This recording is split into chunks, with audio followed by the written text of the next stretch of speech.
Hi, this is John Sterlin, Director of Product Development for ARC Facilities. Today, I'm going to walk you through a quick tour of the product. Let's get started. In ARC Facilities, we organize information by campuses. At the top, I can see my recent campuses. Let's jump into Portland. From here, I have access to all the information specific to this campus. As-Built's List View shows all of the renovations that have happened in this building over the years, organized by date and name. From the As-Built's Map View, however, I can easily see each of those renovations layered up over time on the floor plan. Here in the PEDS exam room, number 1446, we can see that two separate renovations have touched this room, one in 1989 and another in 2000. Let me tap on the 2000 occupational health relocation, and you can see that this takes me to the drawing index in the full set of documents for that renovation.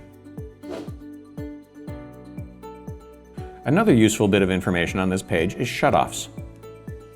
From here, I can see each of the shutoffs in this building, whether they be electrical, gas, or water. Let's tap this water shutoff, and you can see all the way down to highlighting the shutoff valve.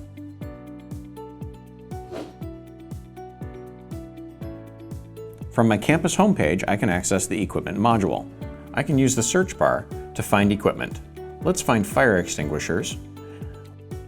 Or I can use the tags at the bottom to quickly filter equipment down to the information I need. Let's tap on Building 4, Power and Generator. And now I'm looking at just the power generation equipment in building number 4.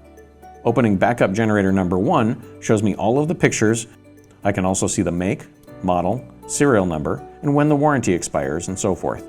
If I need to see where this particular piece of equipment is, I can find that under Location. I can even view a floor plan that will zoom directly to that location. Maintenance and inspection information is here as well. I can see all of the pending and historical information regarding the maintenance or testing of this generator. Linked Files gives me access to the O&M. And useful links will take me out to tutorials, the product locator, and other information. All of the equipment in our facilities is also tagged with a QR code. This allows technicians to scan the QR code while they're standing at the equipment and instantly access this information. From the campus homepage, I can also access emergency information. As with the other information, it is available at a tap. I have access to all of the critical information I might need during an incident. Taking a look at emergency equipment, I can see all of the information for all of the devices that I may need to access during an incident. When the first responders arrive, we have access to detailed floor plans and can easily send that information directly to a first responder's mobile device.